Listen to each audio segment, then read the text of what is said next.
Hello viewers, welcome to the growth Telugu YouTube channel. పూర్వకాలంలోనే డబ్బులు ఎక్కడెక్కడ దాచేవాళ్ళు అంటే మన అమ్మలు కానీ అమ్మమ్మలు కానీ అన్ని ఖర్చులు పోగా ఎంతో కొంత సేవింగ్స్ అనేవి ఉంటే దాన్ని భద్రంగా ఎక్కడో ఒక చోట దాచేవాళ్ళు. సో మనకి మన అమ్మమ్మ వాళ్ళు ఎప్పుడన్నా లీవులకి వెళ్ళినప్పుడు కానీ డబ్బులు చేతిలో పెట్టడం, సో అవన్నీ చూస్తే బేసిక్గా మనం ఇల్లులోని ఎక్కడెక్కడ పెడతారు అని అంటే ఫస్ట్ వాళ్ళ పోపుల డబ్బాలో దాచుకుంటారు, లేకపోతే కిచెన్లో ఉండే ఇంకేదన్నా డబ్బాల్లోనే దాన్ని దాచిపెట్టుకుంటారు, ఆర్ బీరువాల్లో వాళ్ళ బట్టల కింద దాచుకోవడమో, ఆర్ ఎనపెట్టెల్లో కింద పెట్టుకోవడమో. సో ఇలాగా వివిధ రకాల చోట్లలోనే డబ్బుల్ని దాస్తూ ఉండేవాళ్ళు. కానీ అలా దాచిన డబ్బుకి ఏమన్నా ఉపయోగం ఉందా అని అంటే డెఫినెట్గా ఉందండి. ఎప్పుడైతే ఏమన్నా అనివార్య కారణాల వల్ల ఆర్ చాలా ఎమర్జెన్సీ సిచ్యువేషన్స్లోనే ఇంకా మన దగ్గర డబ్బులు లేవు అన్నప్పుడు ఇటువంటి సేవింగ్స్ నుంచి తీసుకొని అప్పట్లో ఖర్చు పెడుతూ ఉండేవాళ్ళు. అయితే ఇది ఒక్కటి మాత్రమే ఉపయోగం కాదండి. ఎప్పుడన్నా డబ్బుల్ని మీరు దాచుకొని ఇంట్లోనే పెట్టుకున్నట్టయితే దాని నుంచి మీకు ఏమన్నా ఒక ఇన్కమ్ అంటే ఒక డబ్బుల నుంచి డబ్బుల్ని క్రియేట్ చేసే ఒక ఆపర్చునిటీ అనేది పోతుందన్నమాట. అయితే ఈరోజు నేను అసలు ఎందుకు డబ్బులు ఎక్కడ పెడతారు, ఏ చోట్ల పెడతారు అనే దాని మీద స్టార్ట్ చేశాను అని అంటే, మనము కొన్ని సంవత్సరాల క్రిందట అంటే 2017 మార్చ్ నుంచి ప్రజెంట్ 2021 వరకు తీసుకున్నట్టయితే చాలామందికి ఈ ఆర్థికంగా ఒక హ్యాబిట్ అనేది ఆర్ డిసిప్లిన్డ్గా ఉండాలి అనేది అర్థమైందనమాట. అంటే ఈ సేవింగ్స్ మాత్రమే కాకుండా మన డబ్బుని ఎటువంటి చోట్లలో మనం కానీ జమ చేస్తే దానిపైన ఇంకా మరికొంత డబ్బుని మనం సంపాదించగలుగుతామో అటువంటి చోట్ల కోసం అందరూ వెతుకుతున్నారు. అండ్ దాన్నే మనం ఇన్వెస్టింగ్ అని కూడా అంటున్నాము. సో దీనికోసం అని మొదటిది అంటే ప్రథమంగా మీరు వేయాల్సిన అడుగు ఆర్ ప్రథమంగా చేయాల్సిన ఒకే ఒక పని ఏంటంటే ఖాతాని ఓపెన్ చేసుకోవడం. అంటే మీ నియర్ బై బ్యాంక్స్ అనేవి ఫినాన్షియల్ ఇన్స్టిట్యూషన్స్ అనమాట. అంటే మన దేశంలోని ఏదైతే ఆర్థికంగా మన స్ట్రక్చర్ ఫినాన్షియల్ ఎకానమీ స్ట్రక్చర్ ఉందో దాంట్లో కానీ మీరు పాల్గొనాలి అని అంటే మొదటిగా మీరు పక్కనున్న బ్యాంకులోనో ఆర్ మీకు తెలిసిన బ్యాంకులో వెళ్ళి ఒక అకౌంట్ని కానీ ఖాతాని ఓపెన్ చేయాలన్నమాట. సో అలా మీరు ఓపెన్ చేసుకున్నట్టయితే మీరు ఈ ఆర్థిక చక్రంలోకి వస్తారు. సో అక్కడి నుంచి మీకు అన్నీ సులువుగా అయిపోతాయి.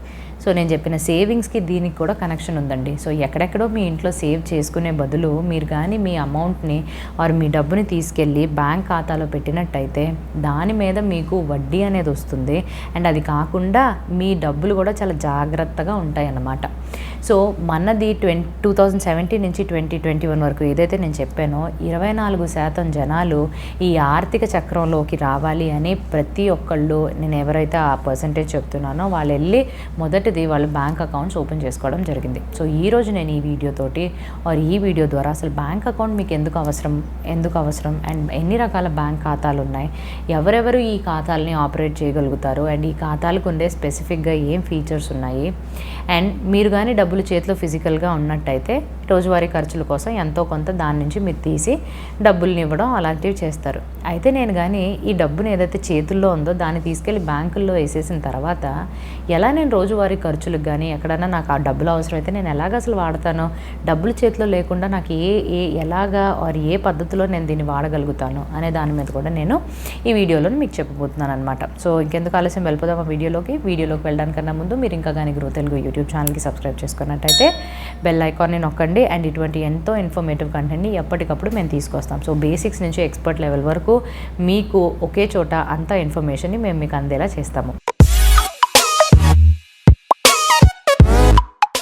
నేను సిఏ హిరణ్మయి అండి. ఈరోజు మనం మాట్లాడుకోబోయేది అసలు బ్యాంక్ ఖాతా ఎందుకు ఉండాలి ఒక మనిషికి, అండ్ ఉంటే కానీ ఎటువంటి ఖాతాని మనం ఓపెన్ చేయాలి, అండ్ ఎన్ని రకాల ఖాతాలు అసలు ఉన్నాయి, అండ్ బ్యాంక్ వాళ్ళు సులువుగా మనం ఈ డబ్బుల్ని బ్యాంక్లో జమ చేసుకున్న తర్వాత ఎటువంటి పద్ధతుల్లో ఎటువంటి విధాలుగా మనకి వాళ్ళు ఆ డబ్బుని చేతికి అందిస్తారంటే డబ్బుని ఇనీషియల్గా యాక్చువల్ డబ్బుని ఇవ్వకుండా వివిధ రకాలుగా ఎలా మనకి మన యొక్క పేమెంట్స్ని కానీ ఖర్చుల్ని సులువుగా పెట్టుకోవడానికి ఎలాంటి దారులు చూపిస్తారని చూసేద్దాం. సో మొదటిది అసలు బ్యాంక్ ఖాతా ఎందుకు ఉండాలి. సో నేను ముందుగా చెప్పినట్టుగానే బ్యాంక్ ఎప్పుడన్నా మీరు బ్యాంక్లో డబ్బులు వేయకపోతే ఆ డబ్బుల్ని ఇంట్లో దాచాల్సి ఉంటుంది. సో ఇంట్లో దాస్తే మీరు గబుక్కని ఎక్కడికన్నా బయటికి వెళ్ళాలి అనుకున్నా కూడా మీరు లాక్ చేసి వెళ్ళాలి అని అనుకుంటే అయ్యో డబ్బులు ఉన్నాయి కదా ఇంట్లో అనేది ఫస్ట్ మీకు ఉంటుంది. అండ్ ఇది మాత్రమే కాకుండా ఎప్పుడన్నా ఫర్ సపోజ్ ఇంట్లో ఏమన్నా అగ్ని ప్రమాదాలు జరిగినట్టయితే కంప్లీట్గా మీకుండే డబ్బులు ఏవైతే ఉంటాయో అవి కూడా కాలిపోయే ప్రమాదం అండ్ బూడిదైపోయే ఛాన్సెస్ ఉంటాయి. ఇవి కాకుండా న్యాచురల్ కలామిటీస్ అంటే ఎర్త్క్వేక్ వస్తే ఇప్పుడు బ్యాంకుల్లో కూడా వస్తాయి, కాదని కాదు. బట్ టెక్నికల్గా ఇంట్లో కానీ ఉంటే ఇటువంటి లైక్ ఏదన్నా ఒక ఫ్లడ్స్ వచ్చినప్పుడు కానీ గ్రౌండ్ ఫ్లోర్లో ఉంటే అవి తడిచిపోవడము, ఇటువంటి చాలా రకాల ఇబ్బందులు ఉంటాయండి. సో ఇవి మాత్రమే కాకుండా ఎప్పుడైనా మీరు డబ్బుని ఒక 10 రూపాయలు తీసుకుని ఒక చోట దాచినట్టయితే ఒక 10 సంవత్సరాల తర్వాత తీసుకుని చూస్తే అది 10 రూపాయలుగానే ఉంటుంది. అండ్ డబ్బుకి ఎప్పుడు కొనుగోలు శక్తి ఏదైతే ఉంటుందో అది తగ్గిపోతూ వస్తుంది కాలంతో పాటు. అంటే 1980లోనే మీరు కానీ ఒక 1300 వరకు కానీ మీ దగ్గర డబ్బులు ఉన్నట్టయితే 10 గ్రాముల బంగారాన్ని కొనగలిగేవాళ్ళు. కానీ ఇప్పుడు ఆ డబ్బుతోటి మీకు 1 గ్రాము కూడా రాదనమాట. సో అంతలాగా మనకున్న ఆస్తుల యొక్క వాల్యూ పెరిగిపోతుంది. అండ్ డబ్బుల యొక్క వాల్యూ ఏదైతే ఆ శక్తి కొనే శక్తి ఉంటుందో అదంతా తగ్గిపోతూ వస్తుందన్నమాట. సో అందుకని ఆ 10 రూపాయల ముందు ఏదైతే 10 సంవత్సరాల ముందు మీరు 10 వస్తువులు కొనగలిగితే ఇప్పుడు అదే 10 రూపాయలతోటి మీరు 2 వస్తువులు కూడా కొనగలరా అంటే అది కూడా డౌటే. సో ఇలాగా డబ్బుకి ఇంకో ఉపయోగం లేకుండా ఆ డబ్బు నుంచి ఇంకే ఇన్కమ్ జనరేట్ చేయకుండా ఒకే చోట్ల పెట్టడం కూడా అంత లాజికల్ అయిన విషయం కాదనమాట. సో మొదటిది సేవింగ్స్ అనేది మీకు బ్యాంక్ అకౌంట్ ద్వారా కలుగుతుంది. మీరు ఇంట్లో పెట్టుకునే దానికన్నా మీరు ఒక బ్యాంక్ ఖాతాలో కానీ మీ డబ్బుల్ని జమ చేసినట్టయితే వాళ్ళు ఎంతో కొంత వడ్డీ ఇస్తూ 10 రూపాయలని 12 రూపాయలుగానో 14 రూపాయలుగానో అలా మీకు ఒక స్పెసిఫిక్ పీరియడ్ కొంత సమయం తర్వాత మీరు వేసుకున్న డబ్బుల కన్నా వాళ్ళు ఎక్కువ డబ్బులు చేర్చి మీకు ఇవ్వడం జరుగుతుంది. అండ్ ఇది మాత్రమే కాకుండా నేను చెప్పిన భద్రత విషయం కూడా, అంటే సేఫ్టీగా అన్నిటి నుంచి దొంగతనం నుంచి మొదలుకొని ఏమన్నా అగ్ని ప్రమాదాల వరకు కూడా ఏమన్నా జరగచ్చు ఇంట్లో. కానీ బ్యాంక్లోనే వాళ్ళు డబ్బుని చాలా జాగ్రత్తగా ఒక సేఫ్ లాకర్స్లోని మెయింటైన్ చేస్తారు. ఏదైతే కొంచెం ఈజీగా అంత సులువుగా వెళ్ళిపోయి దాన్ని డెస్ట్రాయ్ చేయలేని సిచ్యువేషన్స్లో ఉంటుందన్నమాట. మొదటిది దీనికోసం. రెండవది లీగల్ డాక్యుమెంట్. అంటే మీరు చట్టరీత్యా కూడా మీరు కానీ ఒక బ్యాంక్ అకౌంట్ని పెట్టుకున్నట్టయితే దీన్ని ప్రూఫ్ కింద ప్రజెంట్ చేయొచ్చు. సో ప్రూఫ్ అంటే ఒక ఆధారం. మీరు ఈ కంట్రీలోనో ఆర్ ఈ దేశంలోనే ఉంటున్న వ్యక్తిగానో ఆర్ మీరు ఈ లొకాలిటీలో ఉంటున్న వ్యక్తిగానో మీరు కానీ రేపు ఫ్యూచర్లో ఒక గ్యాస్ కనెక్షనో లేకపోతే ఒక పాన్ కార్డో ఆర్ జిఎస్టీ సర్టిఫికేట్కి అప్లై చేయాలనో ప్రతి దాంట్లోనూ బ్యాంక్ అకౌంట్ ఉండాలి అని వాళ్ళు అడుగుతున్నారు. సో బ్యాంక్ అకౌంట్ కానీ ఉన్నట్టయితే మీరు ఇమీడియట్గా మీ పాస్బుక్లోని మీ ఫోటో అతికిచ్చి దాని మీద సంతకం తీసి దీన్ని చట్టరీత్యా ఒక ప్రూఫ్ కింద వాడుతున్నారండి. సో లీగల్గా కూడా ఇది ఒక ప్రూఫ్ చేయడం వల్ల బ్యాంక్ అకౌంట్ని ఓపెన్ చేసుకోవాల్సిన పరిస్థితికి వచ్చాము. అండ్ మూడవది లిక్విడిటీ అంటే ఏంటి? మీరు చేతిలో ఫిజికల్గా క్యాష్ పెట్టుకుంటే ఎక్కడ పడితే అక్కడికి వెళ్ళి డబ్బులు కావాల్సినప్పుడు తీసి ఖర్చు పెట్టేస్తారు. అరే నేను దీన్ని వెళ్ళి బ్యాంక్లో వేసేస్తే మరి ఎలాగా, డబ్బులు అనేవి ఫిజికల్గా ఉండవు కదా, మరి ఎట్లా పెడతాను అని అంటే మీకు సేఫ్టీతో పాటుగానే బ్యాంక్ వాళ్ళు వివిధ రకాల సదుపాయాలు కానీ అండ్ మీకు డిఫరెంట్ టైప్స్ ఆఫ్ వాళ్ళు కార్డ్స్ ఇవ్వడం కానీ ఇటువంటి రకరకాల ఇన్స్ట్రుమెంట్స్ ద్వారా మీరు ఎక్కడ పడితే అక్కడ ఈ ఫిజికల్ క్యాష్ లానే మీరు దీన్ని కూడా ట్రీట్ చేస్తూ చేసుకోవచ్చు. సో అందువల్ల ఈ లిక్విడిటీ విషయం కానీ డబ్బులు చేతిలో లేకపోయడం అనే ఒక డిసెబిలిటీ లాగా మీకు అస్సలు అనిపించదు అనమాట. సో వాళ్ళు ఇచ్చే ఈ పర్టికులర్ ఆప్షన్స్ తోటి మీరు ఎక్కడికి వెళ్ళినా డబ్బులు ఉన్నట్టుగానే మీరు ఖర్చు పెట్టుకుంటూ ఉండొచ్చు. ఇది మూడవది. అండ్ నాలుగవది, మీరు కానీ ఒక నార్మల్ రెస్పాన్సిబుల్గా ఉండే సిటిజన్ అయితే డెఫినెట్గా అందరం ఇన్కమ్ ట్యాక్స్ రిటర్న్స్ అనేవి ఇయర్ ఎండ్లో ఫైల్ చేస్తాం. సో ఒక ఇన్కమ్ ట్యాక్స్ రిటర్న్ని కూడా మీరు ఫైల్ చేయాలి అని అనుకుంటే ఫస్ట్ బేసికల్గా మీరు ఎవరి దగ్గరికి వెళ్ళినా కూడా మీ బ్యాంక్ అకౌంట్ ఆర్ మీ బ్యాంక్ స్టేట్మెంట్ని అడుగుతారు. అంటే మీరు కానీ ఏమన్నా ఖాతా పెట్టుకుంటే బ్యాంక్ తోటి దాని ద్వారా చేసిన ట్రాన్సాక్షన్స్ యొక్క డీటెయిల్స్ మీకు స్టేట్మెంట్ ద్వారా లభిస్తుంది. సో ఎవ్రీ మంత్ మీ ఒక ఈమెయిల్ ఐడికి గానో ఆర్ మీరు కానీ ఫిజికల్గా వెళ్ళి మీ పాస్బుక్ని అప్డేట్ చేయించుకుంటానో సో ఇలా వివిధ రకాల ఆప్షన్స్తో మీరు ఆ స్టేట్మెంట్ని తీసుకోవచ్చు. సో 1 ఇయర్కి కలిగిన ట్రాన్సాక్షన్స్ మీరు ఏవేవైతే చేశారో దాన్నంతా తీసి ఎంతవరకు మీకు ఇన్కమ్ వస్తుందని ఆ ఇన్కమ్ ట్యాక్స్ రిటర్న్స్ ఆర్ ఫైలింగ్లోని ఇది చాలా ఇంపార్టెంట్గా ఉంటుంది. సో ఈ అన్ని కారణాలు ఉండడం వల్ల అండ్ నేను చెప్పగా సులువుగానే మీరు డబ్బులు లేకుండా కూడా ట్రాన్సాక్షన్స్ చేసుకోగలరు కాబట్టి అందరూ కూడా సో ఏముంది మనం కూడా ఒక బ్యాంక్ అకౌంట్ని ఓపెన్ చేసుకుంటే చాలా వరకు మనకి ఈజీగా అయిపోతాయి, సులువుగా అయిపోయే మార్గాలు చాలా కనిపిస్తున్నాయి కదా. సో మనం బ్యాంక్ అకౌంట్ని ఓపెన్ చేద్దాం. సో నేను కానీ ఒక బ్యాంక్కి వెళ్తే ఎన్ని రకాల ఖాతాలు ఉంటాయి అనేది తెలుసుకుందాం. సో మొదటిది సేవింగ్స్ ఖాతా, అంటే సేవింగ్స్ అకౌంట్. ఎవరైతే ఇండివిజువల్స్ ఉంటారంటే నాకులాంటి ఇండివిజువల్స్ ఎవరికైతే శాలరీ అకౌంట్ ఉంటుందో ఆర్ నార్మల్గా ఏదో ఒక రకమైన ఇన్కమ్ ఉంటుందో దాన్ని నేను సేవ్ చేయాలి అని అనుకుంటే బేసిక్గా నేను ఒక సేవింగ్స్ బ్యాంక్ అకౌంట్ని ఓపెన్ చేస్తాను. అయితే ఈ సేవింగ్స్ ఖాతాకి నేను ఇండియాలో ఉంటూ నాకు పాన్ కార్డ్, ఆధార్ కార్డ్ ఉంటే అండ్ మిగతా డీటెయిల్స్ కానీ నేను ఆ ఫామ్ అప్లికేషన్లో ఫిల్ చేస్తే నాకు ఒక సేవింగ్స్ బ్యాంక్ అకౌంట్ని ఓపెన్ చేస్తారు. ఈ ఖాతాలో మీరు పెట్టుకుంటున్న అమౌంట్ మీద వాళ్ళు ఎంతో కొంత వడ్డీ అనేది ఇస్తారు. ఎందుకంటే దీంట్లో ఎంతో కొంత అమౌంట్స్ని మీరు సేవ్ చేస్తారు కాబట్టి కొద్ది సమయం వరకు దాని మీద వడ్డీలు ఇవ్వడం జరుగుతుంది. దీని మీద ఏమైనా మినిమం బ్యాలెన్స్ ఉంటుందా అని అంటే టెక్నికల్గా మినిమం బ్యాలెన్సెస్ అనేవి ప్రతి ఒక్క బ్యాంక్లో మెయింటైన్ చేయాలంటే పూర్తిగా నేను దాని నుంచి డబ్బులు తీసేసి నా సేవింగ్స్ బ్యాంక్ అకౌంట్ యాక్టివ్గా ఉంటుందంటే కాదండి. కొన్ని రూల్స్ అండ్ రెగ్యులేషన్స్ వాళ్ళు ఆర్బీఐ వాళ్ళు ఇవ్వడం ద్వారా మీరు మినిమం బ్యాలెన్స్ని మెయింటైన్ చేయాల్సి ఉంటుందన్నమాట. కానీ మీరు ప్రధాన్ మంత్రి జన్ ధన్ యోజనలో కానీ మీరు ఓపెన్ చేసినట్టయితే మీరు ఏ బ్యాలెన్స్ మెయింటైన్ చేయకపోయినా పర్వాలేదు. అయితే మ్యాక్సిమంగా ఎంతన్నా లిమిట్ ఉంటుందా అని అంటే కొన్ని బ్యాంకులకి తగినట్టు మీ యొక్క మ్యాక్సిమం ఎంతైతే మీరు ఈ అకౌంట్లో జమ చేసుకోగలరో దానిపైన కొన్ని ఆంక్షలు ఉంటాయి. అది బ్యాంక్ నుంచి బ్యాంక్కి వేరీ అవుతుంది. అది మీరు చూసుకుంటే సరిపోతుంది. సో ఇంత ఈజీగా మీరు సేవింగ్స్ ఖాతాని ఓపెన్ చేసుకోగలుగుతారు మీరు కానీ ఒక నార్మల్ ఇండివిజువల్ అయితే నేను బిజినెస్ని రన్ చేస్తున్నానండి. బిజినెస్కి కావాల్సిన అమౌంట్స్ అండ్ బిజినెస్ ద్వారా జరిగే అన్ని ట్రాన్సాక్షన్ ఆర్ అన్ని అకౌంట్ ఆర్ అన్ని ట్రాన్సాక్షన్స్కి నేను ఒక సెపరేట్ అకౌంట్ని మెయింటైన్ చేయాలని అనుకుంటున్నాను. సో నేను ఎటువంటి ఖాతాని ఓపెన్ చేయగలుగుతాను? సో నేను ఓపెన్ చేయాల్సింది కరెంట్ అకౌంట్. ఎవరైతే బిజినెస్ని నడుపుతున్నారో వాళ్ళకి కరెంట్ అకౌంటే ఓపెన్ చేయనిస్తారనమాట.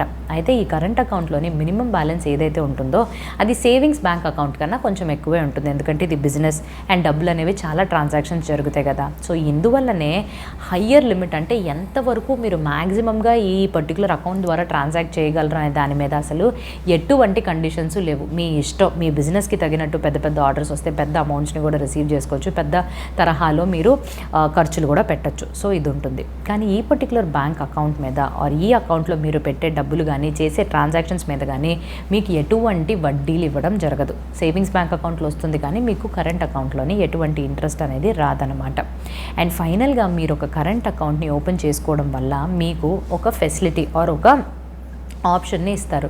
అదే ఓవర్ డ్రాఫ్ట్ ఫెసిలిటీ. అంటే చాలా తక్కువ సమయానికి మీరు కానీ అకౌంట్లో డబ్బులు లేకపోయినప్పటికీ బిజినెస్కి ఆర్ మీ వ్యాపారానికి డబ్బులు అవసరమైతే ఉన్నదానికన్నా ఎక్కువగా మీరు తీసుకోవచ్చు. సో దాన్నే మనం ఓవర్ డ్రాఫ్ట్ ఫెసిలిటీ అంటే ఏం కాదండి, తక్కువ సమయానికి ఒక హ్యాండీ లోన్ కింద ఒక రుణం లాగా మీరు ట్రీట్ చేయొచ్చు.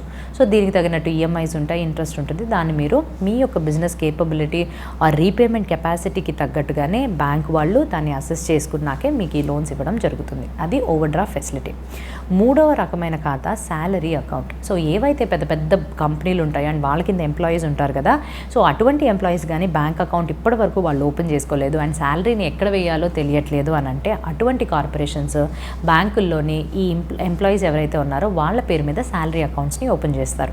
ఈ శాలరీ అకౌంట్స్లో టెక్నికల్గా పేరు నుంచే మనకేం అర్థమవుతుంది, ఏదైతే శాలరీ క్రెడిట్ అవుతుందో అవన్నీ ఈ పర్టికులర్ శాలరీ అకౌంట్లోకి తీసుకుంటారు.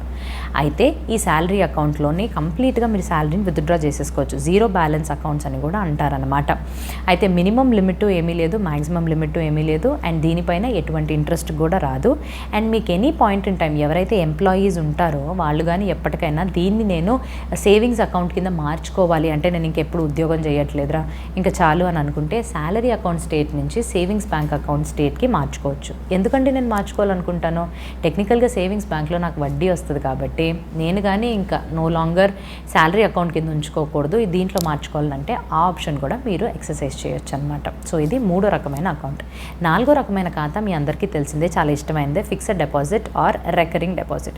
ఫిక్స్డ్ డిపాజిట్ అంటే కొంత సమయం వరకు మీ దగ్గర కానీ ఎక్కువ మోతాదులో డబ్బు ఉంటే దాన్ని తీసుకెళ్ళి ఒకేసారి మీరు బ్యాంక్లోనే జమ చేయొచ్చు. సో అది సెపరేట్గా మీ పేరు మీద ఒక ఎఫ్డి ఫిక్స్డ్గా డిపాజిట్ అనేది ఓపెన్ అవుతుంది. సో దీనిపై వచ్చే వడ్డీ అనేది సేవింగ్స్ బ్యాంక్ అకౌంట్ కన్నా చాలా ఎక్కువ ఉంటుంది. ఎందుకు అని అంటే ఎక్కువ సమయానికి మీరు ఆ డబ్బును అక్కడ ఉంచుతారు కాబట్టి బ్యాంక్ వాళ్ళు దాన్ని మళ్ళీ బయట చోట ఇన్వెస్ట్ చేసి మీకు రిటర్న్స్ ఇస్తారు కాబట్టి దీని మీద వచ్చే వడ్డీ అనేది మీకు ఎక్కువ ఉంటుంది. అండ్ ఇది one of the less risky, అంటే దీనివల్ల దీనితో పాటు అసోసియేట్ అయిన రిస్క్ చాలా తక్కువ ఉంటుందన్నమాట. రికరింగ్ డిపాజిట్ అంటే ఏంటి, అది కూడా ఒక రకమైన డిపాజిటే, కాకపోతే ఒకేసారి మీకు అంత పెద్ద అమౌంట్ కానీ చేతిలో లేకపోతే కానీ నెల నెల కొంత అమౌంట్ మీరు వేసుకోగలిగితే, సో సేమ్ అమౌంట్ అంటే ఫిక్స్డ్ అమౌంట్ని ప్రతి నెల కానీ మీరు బ్యాంక్లో జమ చేసినట్టయితే దాన్ని రికరింగ్ డిపాజిట్ కింద తీసుకుంటారనమాట. సో దానికి కూడా మీరు ఎంతో కొంత సమయానికి ఉంచుతారు కాబట్టి మీరు ఉంచే సమయాన్ని బట్టి ఇచ్చే వడ్డీ రేట్ అనేది మారుతుందన్నమాట. సో ఈ రెండు అనేది నేను ముందుగా చెప్పినట్టుగానే ఇంట్లో దాస్తే అసలు డబ్బుల్ని పెట్టవు కాబట్టి ఇలా బ్యాంకుల్లో ఫిక్స్డ్ డిపాజిట్లో రికరింగ్ డిపాజిట్లో కానీ వేస్తే డబ్బులు ఇంకా మల్టిప్లై అవుతాయి అన్నమాట. సో అది ఈ పర్టికులర్ ఖాతా. అండ్ ఫైనల్గా ఇండియాలో అంటే మన దేశంలో ఉండే వాళ్ళకి మాత్రమే ఈ అకౌంట్స్ ఓపెన్ చేయొచ్చా, ఆర్ విదేశాలకి అంటే మన వాళ్ళే కానీ విదేశాల్లోకి వెళ్ళి అక్కడ సెటిల్ అయిన వాళ్ళు కానీ, ఆర్ ఉద్యోగరీత్యా అక్కడికి వెళ్ళి ఉద్యోగం చేస్తున్న వాళ్ళకి ఎటువంటి అకౌంట్స్ని మనం ఓపెన్ చేయొచ్చు అని అంటే 3 రకాల అకౌంట్స్ ఉంటాయండి. సో 3 రకాల అకౌంట్ని ఓపెన్ చేసుకోవచ్చు. మొదటిది NRO, non resident ordinary account. So మీరు కానీ ఇతర దేశాలకి వెళ్ళి ఆ 6 నెలల కన్నా ఎక్కువ సమయం వరకు అక్కడ కానీ ఉన్నట్టయితే మీకు నాన్ రెసిడెంట్ అనే స్టేటస్ వస్తుంది.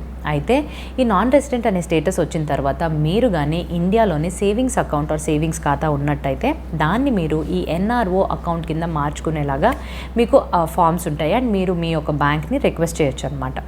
అయితే ఈ పర్టికులర్ అకౌంట్లో ఎటువంటి డబ్బుల్ని మీరు వేసుకోగలుగుతారంటే మొదటిది ఇండియన్ కరెన్సీ. అంటే ఈ డబ్బులు ఏ డబ్బులన్నా మీరు దీంట్లో వేస్తే ఇండియన్ కరెన్సీ అంటే మన దేశం యొక్క కరెన్సీలోనే ఉంటాయన్నమాట. అండ్ మన దేశంలోని ఎంతైతే మీకు డబ్బులు వస్తాయో దాన్ని NRO అకౌంట్కి వేయడం జరుగుతుంది. రెండవ రకమైన అకౌంట్ NRE అంటే నాన్ రెసిడెంట్ ఎక్స్టర్నల్ అకౌంట్ అనమాట. అయితే ఈ నాన్ రెసిడెంట్ ఎక్స్టర్నల్ అకౌంట్లో వేసే డబ్బులు కూడా మన దేశం యొక్క రూపీస్లోనే ఉంటుంది. కానీ మీరు విదేశాలకు వెళ్ళి ఏ దేశంలో అయితే మీరు డబ్బుల్ని సంపాదిస్తారో ఆ పర్టికులర్ డబ్బుల్ని ఈ అకౌంట్లో వేస్తారనమాట. అంటే అవి విదేశీ కరెన్సీలోనే వస్తుంది, దాన్ని ఇండియన్ కరెన్సీలో కన్వర్ట్ చేస్తారు. అండ్ ఈ NRE అకౌంట్ ద్వారా కానీ మీరు ఫిక్స్డ్ డిపాజిట్స్ కానీ లింక్ చేసి క్రియేట్ చేసినట్టయితే అవి కంప్లీట్గా ఎగ్జామ్ చేస్తారనమాట. సో బేసికల్గా ఈ NRE అకౌంట్ అనేది విదేశాల నుంచి మనకి మనీ డబ్బులు అనేవి లోపలికి రావాలి అనే ఒక ప్రమోట్ చేయడానికి పెట్టిన అకౌంటే. అండ్ దెన్ FCNR అంటే foreign currency non resident account. So ఈ foreign currency non resident account అంటే నేను ఇంతకుముందు చెప్పిన ఈ 2 అకౌంట్లు మన దేశం యొక్క కరెన్సీలోనే పెట్టుకోవడం జరుగుతుంది. కానీ మీరు విదేశీ డబ్బులు ఏదైతే సంపాదిస్తారో దాన్ని అలాగే వాళ్ళ కరెన్సీలోనే ఉంచాలి అని అంటే ఈ FCNR అకౌంట్లోకి వేస్తారు. కానీ దీంట్లో మీరు ఉంచడం కోసం RBI అప్రూవల్ని తీసుకోవాల్సి ఉంటుందన్నమాట. అండ్ ఎవరి అకౌంట్ని ఓపెన్ చేయగలుగుతారంటే NRI వాళ్ళు and person of Indian origin. అంటే ఇండియాలోనే ఒరిజిన్ అనేది ఇండియాలో ఉంది కానీ వాళ్ళు కంప్లీట్గా వెళ్ళి ఫారెన్లో సెటిల్ అయ్యారు అని అనుకుంటున్న వాళ్ళు ఈ పర్టికులర్ అకౌంట్ని ఇండియాలో ఓపెన్ చేసుకోవచ్చు. సో ఇప్పుడైతే ఈ పర్టికులర్ ఖాతాల గురించి చెప్పాను కదా, అయితే ఈ ఖాతాలని సెలెక్ట్ చేసుకుని నేను ఖాతాలని ఓపెన్ చేసుకున్నా. అయితే నేను డబ్బులు పరంగా ఆర్ డబ్బులు కాకుండా మిగతా ఫెసిలిటీస్ ఆర్ ఏ సదుపాయాల వల్ల నాకు పేమెంట్స్ అనేవి ఈజీగా అవుతున్నాయి అనే దాని మీద చూద్దాం. మొదటిది మీరు కానీ ఫిజికల్గా డబ్బుని పెట్టుకొని దాన్ని తీసుకెళ్ళి బ్యాంక్లో జమ చేయాలి అని అనుకుంటే బ్యాంక్లోకి మీరు ఎంటర్ అయిన తర్వాత మీ దగ్గర ఉన్న డబ్బు కానీ మీకు ఒక సెపరేట్ ఫామ్ని ఆర్ స్లిప్ని ఫిల్ చేయాల్సి ఉంటుంది. దీన్నే deposit slip or pay in slip అని అంటాము. సో ఈ స్లిప్ని మీరు తెచ్చుకుని దాంట్లో వాళ్ళు అడిగే డీటెయిల్స్ కానీ ఫిల్ చేసి అవి కానీ మీరు క్యాష్ కౌంటర్ దగ్గర మీ డబ్బులతో పాటుగా ఈ స్లిప్ని ప్రజెంట్ చేసినట్టయితే వాళ్ళు మీ డబ్బుల్ని తీసుకుని మీ యొక్క అకౌంట్లోని ఆ డబ్బుల్ని డిపాజిట్ చేయడం జరుగుతుంది. డబ్బులు మాత్రమే కాదండి, ఇంకెవరన్నా కూడా మీకు చెక్స్ ఇస్తే, సో చెక్ అనేది చాలా ఇంపార్టెంట్. నేను చెప్పిన ఖాతాలకి ఫిక్స్డ్ డిపాజిట్ అండ్ రికరింగ్ డిపాజిట్కి తప్పితే మిగతా అన్నిటికీ మీకు చెక్ బుక్ అనేది ఇస్తారు. సో మీరు ఒక ఖాతా ఓపెన్ చేయగానే చెక్ బుక్ అనేది సెపరేట్గా మీ చేతిలో పెడతారు. అయితే ఈ చెక్ బుక్ అంటే ఏంటి అని అంటే అదొక పీస్ ఆఫ్ పేపర్, అది కూడా డబ్బులకి సరిసమానమైనదే. డబ్బులు మీకు డబ్బుల రూపంలో చేతిలో ఉండకపోయినా ఈ పీస్ ఆఫ్ పేపర్ మీద మీ సంతకంగా నుండి అన్ని డీటెయిల్స్ ఫిల్ చేసినట్టయితే అది ఈక్వల్ టు డబ్బే అనమాట. సో చెక్ బుక్స్ని అంత కేర్ఫుల్గా హ్యాండిల్ చేసుకోవాలి. అయితే దీన్ని ఇన్స్ట్రుమెంట్ అని మనం అంటాం. మీరు ఎవరికన్నా కానీ డబ్బులు ఇవ్వాలి అని అనుకుంటే సమయానికి మీ దగ్గర డబ్బులు లేకపోతే మీ చెక్ బుక్ తీసుకుని కావాల్సిన డీటెయిల్స్ డేట్ వేసి అండ్ ఎవరి అకౌంట్ ఎవరైతే ఇవ్వాలో వాళ్ళ పేరో కంపెనీ యొక్క పేరో రాసి ఆ పర్టికులర్ అమౌంట్ని కానీ మీరు రూపీస్లోనే అండ్ వర్డ్స్లో ఫిల్ చేసేసి మీ సంతకం పెడితే అది లీగల్ టెండర్ కింద వ్యాలిడ్ అనమాట. సో ఆ ఇన్స్ట్రుమెంట్ ఎవరి దగ్గర అయితే ఉంటుందో నేను ఇందాక చెప్పినట్టుగానే బ్యాంక్కి వెళ్ళి pay in slip or deposit slip వాళ్ళు ఫిల్ చేసుకుని అకౌంట్లోకి ఆర్ క్యాష్ కౌంటర్లో సబ్మిట్ చేసినట్టయితే ఇమీడియట్గా వాళ్ళ అకౌంట్ ఎవరైతే మీకు చెక్ ఇచ్చారో వాళ్ళ అకౌంట్ నుంచి మనీ డెబిట్ అయ్యి మీ అకౌంట్లోకి మనీ క్రెడిట్ అవుతుందన్నమాట. సో చెక్స్ అనేవి చాలా ఇంపార్టెంట్ అయిన ఒక ఇన్స్ట్రుమెంట్. సో దీని ద్వారా మీరు డబ్బులు లేదు అనే లోటు కన్నా చెక్ని ఈజీగా హ్యాండిల్ చేసుకుంటూ అసలు ఎక్కడో మనం దొంగతనానికి గురవుద్దనో అదో వద్దనో అని ఫిజికల్ క్యాష్ని హ్యాండిల్ చేసే ఇబ్బంది కంప్లీట్గా పోతుందన్నమాట. And next debit cards.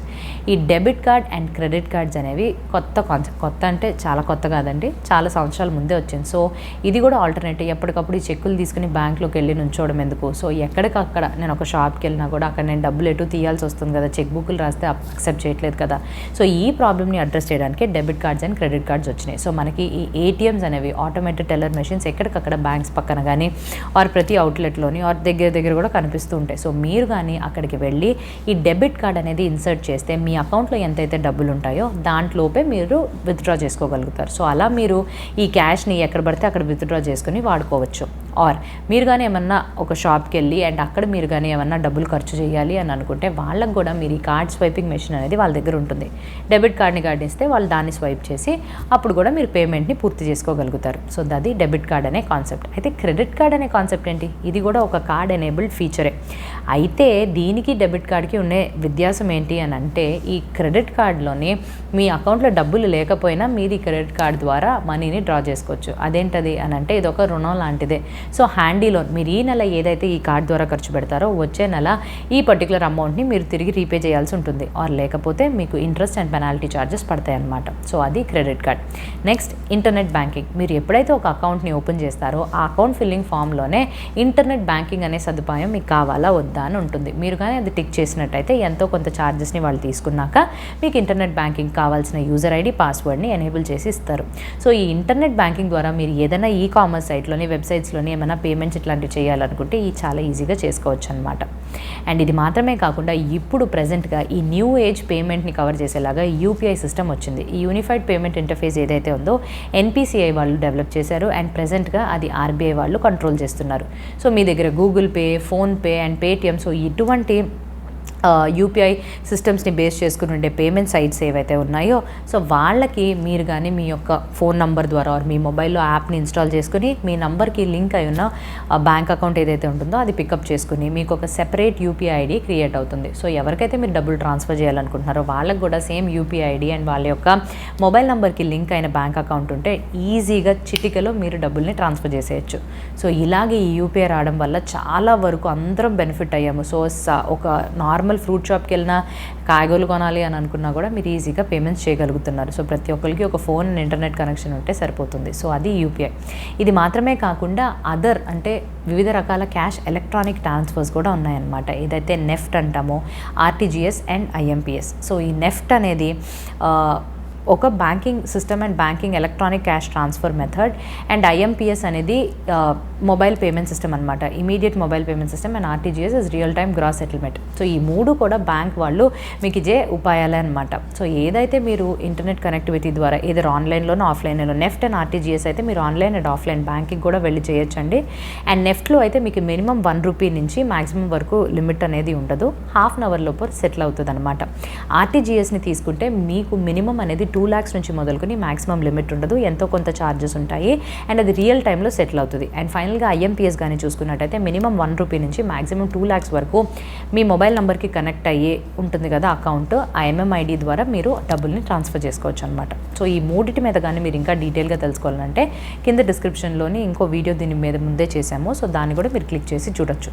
So ఇలా వివిధ రకాల ఆప్షన్స్ బ్యాంక్స్ మనకి ఇస్తున్నారు కాబట్టి మనం ఫిజికల్గా క్యాష్ వాళ్ళతో పెట్టుకున్నా కూడా ఈజీగా మనం దాన్ని ఖర్చు చేసే విధం అండ్ మన యొక్క రోజువారీ ఖర్చులకి ఎక్కడికి మనం వెళ్ళిపోకుండా టెన్షన్ పడిపోకుండా మనం ఉన్న చోట నుంచే మనకి ఇచ్చే కార్డ్స్ ద్వారానో మనకి మొబైల్ అండ్ ఇంటర్నెట్ సర్వీసెస్ ద్వారానో మనం వెబ్సైట్స్కి వెళ్ళి బ్యాంక్ యొక్క యాప్స్ని లాగిన్ చేసుకుని ఈజీగా ఎక్కడున్నా మీరు కంప్లీట్ చేసుకోవచ్చు అనమాట. సో ఇందువల్లే మనం ఆర్థికంగా ఒక డిసిప్లిన్ ఆర్ ఒక హ్యాబిట్ని క్రియేట్ చేసుకోవాలంటే ప్రతి ఒక్కళ్ళు ఎవరికైతే బ్యాంక్ అకౌంట్స్ లేవో వాళ్ళందరూ కానీ బ్యాంక్ అకౌంట్స్ ఓపెన్ చేసుకున్నట్టయితే ఈ రకాల అకౌంట్స్ ఉంటాయండి. అండ్ ఈ అకౌంట్స్ వల్ల ఈ ఉపయోగాలు కూడా ఉంటాయన్నమాట. సో ఐ హోప్ మీకు వీడియో నచ్చుంటుందని. వీడియో కానీ నచ్చుంటే please do like the video and please your feedback in the comment section. ఇంకా మంచి వీడియోతో మీ ముందుకు రావడానికన్నా have a happy and a safe investing. And ఇది ఒక ఎడ్యుకేషన్ కంటెంట్ కోసం చేసింది మాత్రమే అండ్ ఎటువంటి రకమైన సాలిసిటేషన్ జరగట్లేదండి. Thank you.